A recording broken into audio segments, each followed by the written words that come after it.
নমস্কার, আমি একটা কবিতা বলছি। কবি কনক ঠাকুরের লেখা কবিতা মিঠির চিঠি। ও রবি ঠাকুর, আমি তো তোমায় চিনি, মামুনির কাছে জেনেছি কোথায় দাদা চেনে আর পাশের বাড়ি মিনি।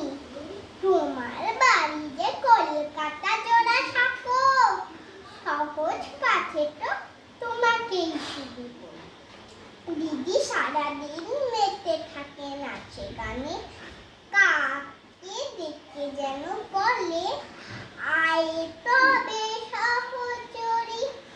আমি তো বুঝি না উৎসবের কোনো মানে, তুমি তো লিখেছ আমাদের ছোট নদী সমব্যথী সার নাম তার মতিবীর। কবিতা লেখাটা আমাকে শেখাতে যদি গড়তাম এক স্বপ্নের মঞ্জিল।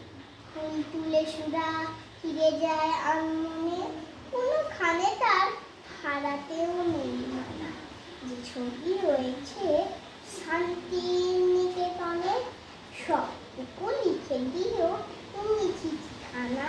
গোলাপি মনের রং মাখা নীল খামে বিকেলে ডাকে পাঠালাম এই চিঠি।